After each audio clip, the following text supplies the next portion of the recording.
Welcome to Two Bottles Deep. We're a podcast where we venture into the world armed with humor, sarcasm, and a willingness to admit when we're wrong. Well, most of the time. And our goal is to have open and honest conversations while we discuss topics that affect us as humans and as gay men. And thank you so much for listening. And now it's time to get Two Bottles Deep.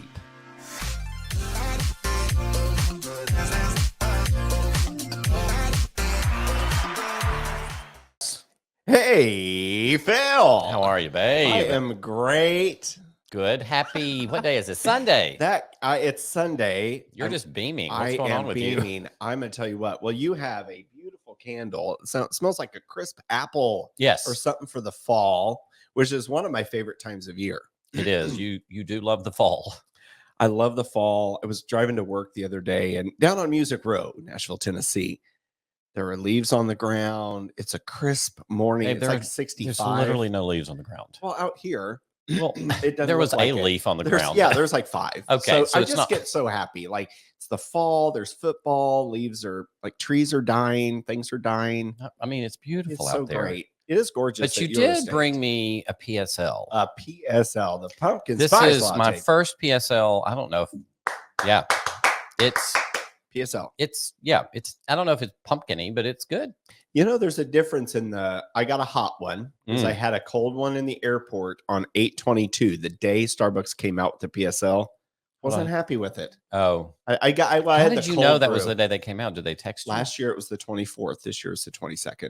I mean, It's a release date. Can't even imagine remembering that. It's kind of like movie release dates, but I don't watch movies, so I'm like, ooh, The PSL's coming out. The PSL's out. I was flying to Fort Lauderdale, and I said, Ooh. listen, I have got to get me one of these, and that tastes like shit.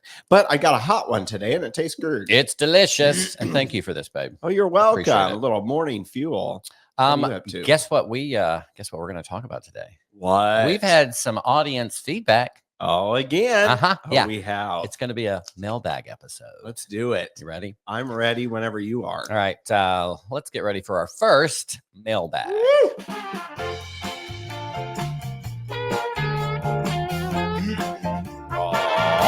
All right. Sounds great. Here's our first email.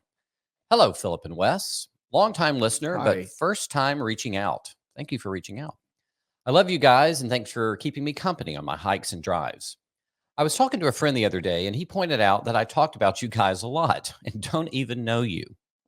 That's a compliment. So cute. That was sweet. Anyways, I really enjoy the Who Are You Voting For episode.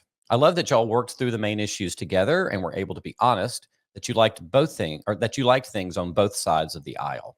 My question, since it's been almost a month since that episode, what's your decision now? Matthew from Jackson, Tennessee. Thank you, I'll tell Matthew. you what, Matthew. I love to hike. You know how Matthews I've dated a Two? lot too. Yeah.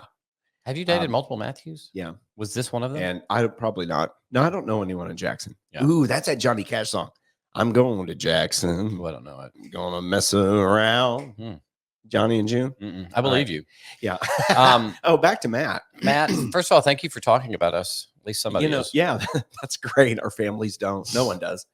My friend Kathleen, who lives here in Nashville now, actually sent me a message about that episode. Oh, yeah. Yeah. I got. Hi, Kathleen. We got to Thanks go for on a walk. listening. She went to college with Mackenzie. Oh, really? Yeah. No, I'm rambling again. Well, it's all right. You're good at that. All right, Matthew. So I don't know. I felt like when I listened back to that episode, and I don't listen back to all of them. I don't know why I just admitted that. But I felt like I didn't have a good grasp on what I believed. I felt like I just was like, yeah, I like some of this. I like some of that. Did you have the same feeling from that? When I talk politics, I try not to listen to myself. Yeah. So It's right. I know who I'm voting for now. It has been a month. I do have a better grasp with watching both different channels. Okay. And are you ready to announce your decision? I'm sure I CNN am. is just waiting. They're like, any Everyone- moment now, Wes is going to give his decision. Matthew, there's paparazzi outside right now. That's my neighbor. Oh, that's Doug. Hey, Doug. Did you get a new dog? No. After watching everything, the divisiveness, I watch Fox, I watch CNN, MSNBC, I'll watch stuff on YouTube. I'll throw a little Ann Coulter on to get a little spicy, then some Bill Maher. I'm a Kamala guy. Okay. I Donald Trump has a lot of pros, but I think he just didn't capitalize for me. He didn't capitalize on what he needed to get my vote. Yeah. Maybe there's time, but when you're coming out swinging and you're coming out arguing, and some of the DNC speeches as well, I didn't think were that good because it Yeah. was just so. I want to know what you're going to do. I already know what other people have done, but at the presidency, at the level that they are at, there's so many people under them that control the economy. Sure, they have a hand in it, but I just want someone in there that, this may sound weak, that is compassionate Mhm. and will hopefully bring as many people together as possible. Yeah. That's my thought on it. And Donald Trump's just, and JD Vance is not performing well. Yes. Like, you're a fucking idiot. Like, you have an opportunity, and now the right was making fun of Mike Waltz's son. Mhm. And to me, it's just, I get y'all want money. I get y'all want. I mean, the stock market has done very well for me the last 4 to 6 years. So again, okay, thanks Trump, thanks Biden. I don't know who to thank, Right. but I don't know whoever's at Wall Street. But I'm not going to put all the blame on the president. I don't want to be a hypocrite and say, well, Bush did this, Clinton did this, because I don't know. I'm just going to vote for compassion and someone that connects with me. Yeah. I think I agree with that. That's my issue is I don't disagree with everything Trump stands for policy wise. I just think we need somebody who is not a threat. And I know this is kind of a canned phrase, but you hear it a lot, like a threat to democracy. But I do think he's of that level that he's so divisive. I mean, he's consistently undermining the democracy, questioning if voting is real or not, if it doesn't work out for him. I mean, massive legal issues that he's dealing with. That's, Mhm. I mean, even if half of them are fake, there's no way all of them are lies, right? He's got 58. There's no way you can be like, all 58 are wrong. Like, this is a man who's made Yeah. some really bad decisions. I think he's mostly an embarrassment globally. I don't think, I think some Republicans think he's strong and all that, but I don't think we're respected because of Trump globally, internationally. I think they see him Mhm. as just a joke. And I don't think that's good for the country. I think he's disrespectful. I mean, he makes fun of people. That's not a presidential. It's not cool. Like, it's not. I don't know Ye- how a Sorry, I didn't mean to interrupt, but like, No, I don't you're realize right on. like how are you a Republican or whoever? You're watching Trump and he's making fun of somebody, and you're like, yeah, he shoots straight with us. No, that's not. You wouldn't let your kid do that. Talk respectfully. Talk presidentially. I want a Mhm. president to be presidential. I'm not saying that Harris is perfect. I don't think she's great. I mean, I don't love some of the things she said either, but I'm going with Kamala. That's going to be my Okay. vote. You know, the undermining the democracy is a big thing. There's so many clips out there that are from last week, and he's still talking about the last election. And he is Right. getting these people to listen to him. A lot of the people I know have this same mentality. They watch one channel and they're so narrow-minded. And or maybe not narrow-minded, but they're choosing the border and we were robbed. Yeah. And you look at all the peaceful transitions of power for since our country was founded, except for the last one. Mhm. And that's tough. I don't understand how people can be for him, especially the hypocrisy of showing Kamala's speeches from 15 years ago and bringing up old stuff, but you're not going to air the one where he said he'll go Republican because he can get them to vote however he wants. Yeah. He can tell them to do whatever they want. He can stand in Fifth Avenue and shoot people. So why aren't you playing both? Yeah. Let's the hypocrisy's big here. I think I I'm on TikTok and mine's typically political or food related at this point. And I can see why there's so much division. There'll be like a person that posts a pro-Trump, just a pretty straightforward, I'm for Trump, nothing disrespectful. And the comments from the other side are so awful, so hateful. And it's the same thing. Someone post a video about Kamala, and then all of a Yeah. sudden it's like you can't read those things and be like, oh, the other side's accepting. Then you're immediately defensive. So then you just build your defense system and only surround yourself with people who agree with you. And look where we are. Mm-hmm. So Absolutely. You're right. It's on both sides. Yeah. It's kind of sad. That's why I'm a proud liberative. There's that word again. There it it's going to be is. on Wikipedia soon. Well, can I make a Wikipedia page? I think you can. Oh, okay. I'm going to do that. Yeah. That'd be great. Well, Matthew, thank you so much for listening. We do appreciate it. And thank you for talking Yeah, about us. Thanks, Matt. Maybe come down here to Nashville. Wes loves to date people named Matt. So. Yeah, and he hikes. Oh, you and love a listens hike. to us. If I ever listen back to our episodes, I'm usually like hiking or walking and saying, what did I say this time that didn't make sense? Yeah, I listen on lows just in case I hear something I'm embarrassed about. I'm like, could barely hear it. All right. No one picked up. Here is our second email.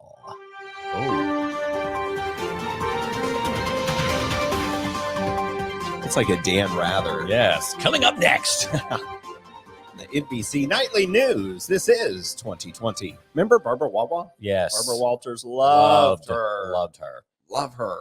I mean, she could interview anybody, and I was just all in. Something about her, the way she spoke, and she was so engaging, and she was presidential. The way she sat, the way she engaged. All right. Email number 2. Hey guys, I truly loved the episode with Jim and Nancy. I think it was called A Parent's Journey. I was really touched by how supportive they were both of their children, even though their children were living very different lives than the parents expected. My question to you is, did hearing how supportive Jim and Nancy were, did that make you jealous or envious? Ooh. Also, do you think your life would be different, better or worse, if your parents had been more accepting at first? Laura in Chicago. Sweet Home, Chicago. Hello, God, Laura. That's a good song. Well, I think that's a tough. Well, first of all, I don't think jealousy or envy was what I experienced. But I remember during that interview thinking, gosh, I can't imagine having parents that were just not only accepting, but willing to do what it took to do the research, to like learn, to change. So I was really, I don't know the word. I just felt kind of in awe of them that they were able to do that. It was flabbergasted. You were flabbergasted. I love that word. Yeah. And I just, any chance I can use that word. Yeah. I don't know if it fits. Probably doesn't, but I of course our experiences would have been better had our parents had maybe acted. I don't know if we would have had the same experience that Jim and Nancy's daughters had. I don't think maybe there was a little bit of jealousy, because I remember I think we said it to them during the interview of, wow, we wish, I don't know what I said. I'd have to re-listen to it, but I remember thinking, man, if my parents acted this way, but my parents were still very accepting. It just took them a while to grasp it because of the image in the community and stuff like that. But yeah, it would have been a better situation, but mine wasn't that horrible. I think looking back compared to a lot of other people. Yeah, I think just because it didn't go perfect doesn't mean it's bad. Like I wouldn't say that my coming out was a bad experience. I think that the fact that we kind of grew together and went through it together was actually really helpful. It took years, but all of that led to the relationship I have with him now, which is wonderful. Yeah. So I don't know or wish it had been any different. I'm glad it wasn't any worse, but I'm super grateful for the fact that with patience, being consistent with them, they've turned, they're wonderful. So I don't think I'm jealous. That in parts of life, I think we were talking about that journey and growing together. Now it could be, I equate it to working through, a death of a grandparent, a divorce, a loss of whatever. You live through this life, and it's how your family communicates and grows. And some families are really great at it. Other families are not great at talking about their things. So that could play a big part in it too. But that, when you were just saying that, it's like, my parents and I talked about it, and then it was not talked about. For a while. So that I am a little jealous of, but my parents have talked about things in recent years. So I get, I wouldn't change my journey for really anything, because you have so many people out there. I don't even say kids. You have one of our friends is going through it after being married for so many years, and you lose friends. So as far as a people go, we have to accept. We have to be there for and communicate. You may not get it. Yeah. And, and that's okay. But it's that communication and love. Because I have a friend in Austin, her really good friend in high school was gay, and his parents were some religion. I don't know which one. And he ended up killing himself because his parents never got over it. So now his parents can only go to his grave. They can't go to his house. They'll never go to his wedding. They'll never see grandkids. And now they regret every single moment of that. So I look at situations like that and say, man, I had it really, really good. Yeah. And I'm just thankful for the journey that I had. Yeah. I want to be here for everybody's journey, but you, I think, have to focus on your journey, because if you had a better journey than me, I could live with that. Like, God, Philip's parents are just so great. I'll never have that. No, it's about just enjoying that journey and finding that love in your life. I remember years ago, I was out at a bar and met a guy who introduced me to his mother, who was at the bar. And he was like, yeah, we do. She goes out with me. She marches in the parade with me. And he was like, isn't that wonderful? And I remember my reaction was almost like, I don't want my mother to do that. Like, I don't want my mother at a bar with me. I don't necessarily need her marching with me for her to show me her support. I mean, I don't understand why that's a thing. So I think I'm grateful for the experience that I had. And yeah, I don't living your journey, Yes. focusing on yourself, no matter what that journey is healing, getting the therapy for it and moving on. And because there's so much love in this world, be a part of it. be a right? part of it. I have a quick story about this one. This just kind of spawned this story, Laura. I was in Austin, and my buddy Mike was coming out to his parents. So we had all had dinner. His boyfriend was there, and he's like, all right, I'm going to go meet mom and dad, because he was taking them to drinks or something. And they were in town visiting. So we all went to the gay bar. Not 10 minutes later, Mike showed up with his parents at Rain. And we're on the back patio. Were they sobbing? And it's like, and his mom's like, I knew the whole time, And his stepdad is a truck driver. And I remember standing, because we connected. My uncle was a truck driver his whole life. So me and this guy were talking, and he's like, yeah, y'all seem pretty normal. And I said, well, we're not. Yeah. What is normal? And he started laughing. He's like, oh, as long as y'all don't touch me. And no one would have touched him. I will assure you that. But he was a very nice guy. And I thought that was just such a neat, because we did not expect to see him the rest of the weekend. His parents were in town. And here they come walking in 10 minutes later. So it was a fun thing. They were there. And we had a really good talk. A couple of us did with the stepdad. Yeah. Because he was so out of place. I mean, I got to a point where I had a few drinks. And I said, whatever you do not make eye contact with anyone. The rest of the night, guy. he was just like looking up at the skyline, because it was an open patio. He's afraid he's going to get groomed. groomed. Oh, yeah. Don't groom me. So, but we had a good talk about trucking and NASCAR and stuff. I faked it through, but we wanted to make him comfortable too, to say, hey, this is our community. But well, Laura, thank you for your email. We do appreciate it. Yes, and that was such a great episode. Jim and Nancy. Oh, wow. I got a lot of feedback from that. So. Yeah, that was so great. Hope all the parents are like y'all. Yes, for sure. All right, Wes. I'm going to intro you in for your emails. You ready? A really good intro. I don't know if it's good, but hey. This definitely does not fit what I'm going to say. All right. Sounds like we're at the jazz club. The Rudy's Jazz Room. Oh, if you ever been to Rudy's Jazz Room here, I love it. It's great, right? Yes. So good. It's a little hidden gem, I think. Yeah, no one knows about it. Okay. That's what hidden gem is. Secret. All right, y'all. I am on the dating apps, okay? Oh. A couple of them. That's a shocker. 3, 8. So here's the thing. This is a grinder interaction. And I'm going to say what this guy said to me, word for word, and then I'm going to tell you the story. Here it goes. Quote, you seem nice and a goody two-shoe on your podcast, but you're rude and inconsiderate in real life. Oh, no wonder why you're single and miserable. Oh. ... End quote. I don't remember writing miserable, but... Philip, was that you the whole time? Gilly. It's like you short little. Okay. So I'm on there, and I'm going to give you some context, Phil. Okay. Because we have not talked about this. Nope.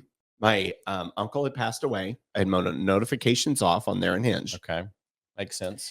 And I just wasn't checking messages, wasn't checking Facebook. It was just, crazy at work. So our lives get so busy. I just didn't want to connect when I was at home. I want to shut my phone off for, a couple weeks.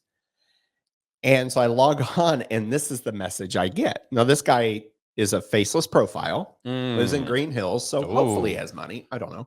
Seemed nice. Until I got this, because we had chatted. He had never showed a face pic. I'm not talking to someone with a paper bag on their head at the bar, so I'm not going to talk to someone that doesn't have a face picture on any app. So I logged on and had replied, and then that's when he sent that. Now, had you chatted for a while? Had it been a few days? Had it been a few Yeah, weeks? Had this been an ongoing? kind of off and on for, I would say, a few weeks. Okay. Yeah, and then there was a week or two, week and a half maybe, that I just wasn't. I didn't check the message. Yeah. So I logged back on, sent a message. That's when he sent that. Yeah. I love the goody two shoe. Yeah, I Had you previously told him that you were a nun, or? I don't think. I mean, I don't. I mean, I guess if you see my Instagram, I have a podcast, but I never really talked about that with this person at all. So you're also a faceless person who's calling me miserable. Yeah. And Seems like he's single, and I'm projecting at single this and point. very happy at this point. Yeah. I don't know. It just kind of threw me. I was a little bit sad because I don't like when people don't like me. Yeah. But then I got to like just kind of reflecting on this, and I'm like, okay, he's the idiot with no picture. Whether it's whatever his situation is, not out or doesn't want me to know, he could have just been fucking with me too. Could have been someone we know. I don't know. Someone I dated. You don't know. So I mean, you're a coward and you're a keyboard warrior, and you're sitting behind your phone typing this to someone. And I'm not single and miserable. I'm single and very, very happy. So it was just, it threw me off. It Yeah. threw me, Did and you I was a respond? little sad. No, I didn't, because it just didn't warrant my it didn't warrant my energy. Yeah. It didn't warrant my energy. So for this guy, and I think we all go through this, some people don't respond right away. Yeah. And if you don't respond in a minute and a half or 3 seconds, they think something's wrong with them. They think you're an asshole. Yeah. I mean, you could really be talking to someone, go into a meeting, 2 hours later, come back and check your phone, or go to take a shower, come back and check your phone. It's just our society's way off right now. I think too, I mean, Grindr is a very specific place, right? Where some people do, that is their way of like socializing. That is, they're on there all the Mhm. time. There's nothing wrong with it. It's their messenger or whatever. Sure. And some people drop in and out depending on all sorts of stuff. Are you horny? Are you bored? Are you this? And you're giving maybe an hour of your time and then you're gone Mhm. again. So you Right. have to assume that not everybody's on there all the time. And just because you're ready for a response doesn't mean Does that mean? that Mm-mm. that you're the douchebag for saying that or not Yeah. saying anything. Well, look, my general rule is I don't talk to people faceless profiles. Mhm. I just think I get it. Like if if you don't want people to know you're on there, but then I don't want to They know don't anything love you. about you at this point. Absolutely. Well, I had Or- asked for a face picture. Yeah. And then that's when a lot of this had come up, because we had been chatting. And again, one word things, I don't invest a lot of time into it, especially that person. And then when I asked for that, this is when this came up. So there's personal issues there. Some of my really good friends here I met on Grindr. Yeah. Like when I first moved here, some of the people we hang out with a lot, it was just, hey, I'm new to town, I Yeah. want friends. It's like Bumble It's- has Bumble dating and Bumble BFF. Grindr's yeah. that. Grinder Yeah. is that's like Whatever you want. yeah. And Yeah. you can put on there. I'm just looking to chat, not looking to hook up. Absolutely. Well, on Facebook Well, to chat. faceless Grinder boo. Bless his Bless his heart. heart. He's going through something. I think so. But when people, I got to thinking, when people don't respond to me, and it could be out and about, it could be an Instagram message. This is just the way our world works now. Yeah. I used to take offense to that. I think I was where this guy was in life. I would just get so caught up on everybody else is going to dictate my happiness. Now, if somebody don't responds, that's none of my business. It's that's an answer.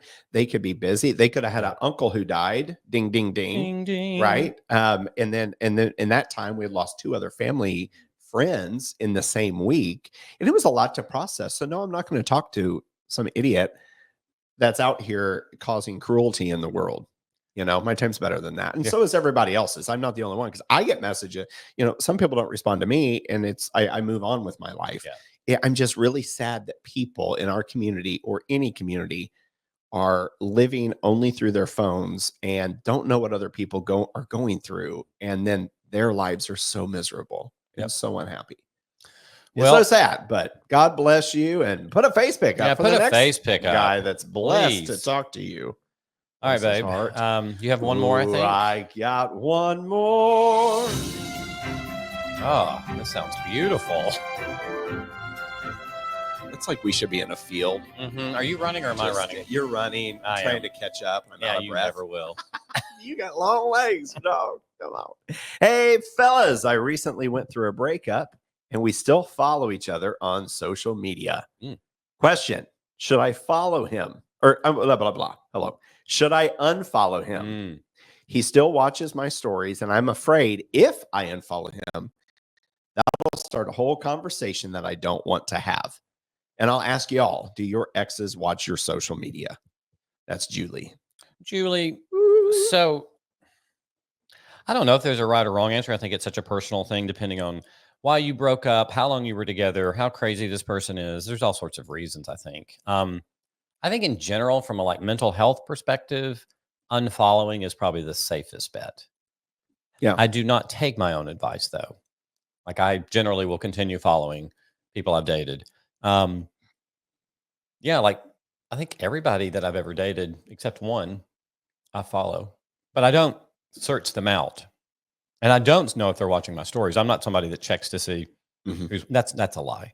I have done that before. I'm not going to say I never do that, but every story I post, I don't go through and look. If it's one I think I'm particularly cute in or something, I'm going to be like, did he see it? All right. They I hope better heart he it. watched it. He'll be calling in about 3 minutes. I bet he's jealous as hell. So yeah, I think you should unfollow. But I mean, what would the conversation be? They call and they're like, "Hey, you unfollowed me. We're broken up. Yeah. We're done. Like what do you want me to do?" Okay, so a few of the follow-up questions that if we can have Julie on, it'd be great. How'd they break up? What was the reason behind it? Amicable. Did I say that right? Amicable. Oh, I put an L in there. That's all right. Were you friendly or were you not friendly? Yeah. Was it tense? How recent was it? Because emotionally, sometimes it's hard to see if he is posting with his family. Did you have a dog together? They're at the dog park. So emotionally, he may not be with someone else yet, but he's posting all this stuff that you all did together, the farmer's market stuff with his family. So I think it's how you broke up and are you emotionally ready to see that? Yeah. Because personally, I don't follow exes. And sometimes it's hard because I've dated really great guys and they were overall really good relationships. And at some point, you just have to call a loss a loss. Yeah. And I just don't want to. I want the best for them. I want them happy, but I don't want to see it. Yeah. And that I had a lot of guilt, but then I'm just like, okay, I want them happy, so maybe I could support them and yay, like it. And but sometimes as a human, you just don't want to see shit. Yeah. And I don't want to see stuff. Exes still follow me. I don't know why, but maybe they're in a good. Maybe they want to. Sometimes they'll comment on my nephews. Yeah. Or my grandma. That's great, but I don't want to do that. Yeah. There's 40 million single men. I'm going to focus not on my exes and on them. Yeah. The other part of that is like when you break up, checking to see if your friends have unfollowed. I remember doing that. Oh, sure. From my long-term relationship. This has been 12, 13, maybe 13 years ago. But like, I can't believe he's still following my ex. Why would he not? He knew what I went through. Like, wait a minute. Why does it matter if anybody else is following them? Like, I don't like just worry about yourself, Philip. Quit worrying about everybody else. But we do that. Yeah. We do that. Especially in today's age when you can see who's following who and who's commenting on stuff. Well, it's like we were friends first and you knew Jim Bob for through me. So now you can't be friends with him. I know people still follow my exes and it does not bother me because I know it's superficial. It's all online. If they want to hang out with them, go hang out with them. I think it's just so great to be in a place where you're proud of yourself and proud of your life that it doesn't matter. You can only control yourself. Yeah. And all these other thoughts will tear you apart Yeah. If you constantly, oh my God, is Philip with him? Oh my God, they went to lunch. Oh my God, but I know Philip. But I know, How could Philip and go it's with like, him? and then there's your life. Yeah. Your life is based on other people. Honey, I'm looking through that windshield and I'm going full blast. I am going 55 miles an hour because I don't like to break the speed That's the limit. speed limit. 70 on the highway. I will go 74 Mm. in a 70. Good. Crazy. You are crazy. So that's my thing. Don't follow exes. You're done. You're cut it off. It may be different if you met as friends, tried to date, and then went back to being friends. Yeah. I've met my exes either through people or on an app, and we intended on dating. So when it's over, it's over. You're out. Yeah. And I want the best for you. And that's where I feel like people may perceive that as negative. Do you perceive that as negative when I say that? What? I want the best for you? I want the best for them, but stay out of my life. I don't want to watch your stuff. I don't think that's negative. No. I just think you're doing it for self-preservation. So there you go. Because I'm always worried about what other people think. Well, no, And I'm like, you're in the car, you're staring through the windshield, you're going full blast ahead. That means you're not worrying about what people think. Yeah, but I always did. Oh, I was always like, okay, well, I don't want to sound this way because I don't want to sound negative because I'm such a positive person, and that's where I'm like, that's where I struggle. I'm like, I should be able to follow them and support them, and yay, but I just don't. I have zero desire to do that.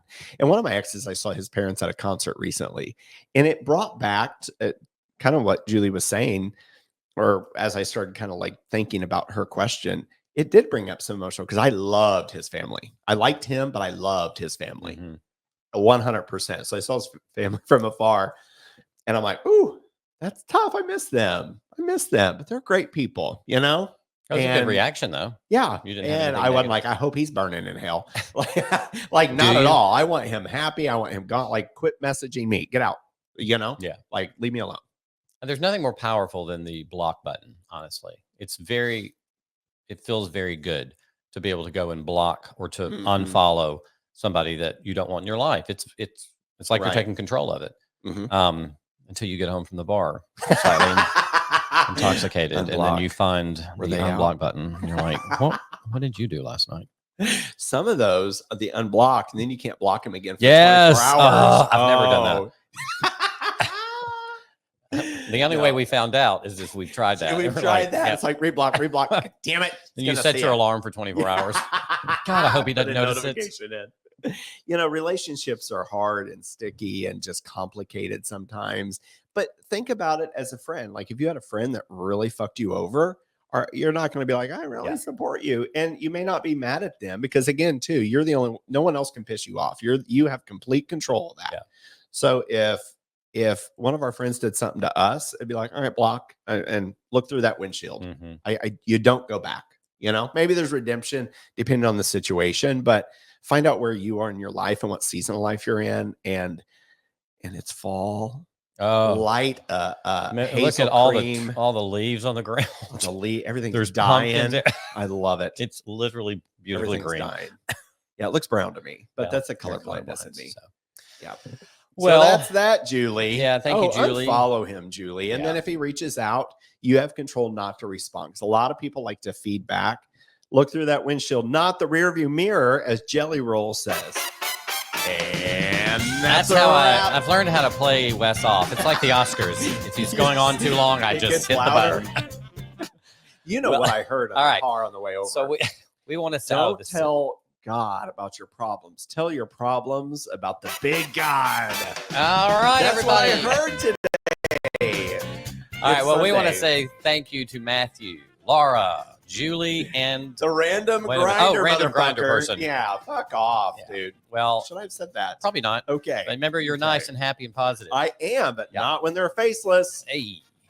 All right, everybody. Well, thank you for listening we'll see you on this Grindr, week. y'all. We appreciate y'all. If you've got any feedback or if you want to respond to anything, please hit us up at 2bottlesdeep@gmail.com or reach out on Instagram or send a carrier pigeon or something like that. Go get you a PSL. Get a be PSL. Happy like we are. It's like drinking a candle. All right. Yes, we can. Episode of 2 Bottles Deep. If you'd like to be a guest on the show or have a crazy show idea, email us at 2bottlesdeep@gmail.com or hit us up on the old Instagram. And we really do appreciate you listening to today's show. And when you get the chance, go back and listen to our other episodes, because Lord knows you have nothing better to do.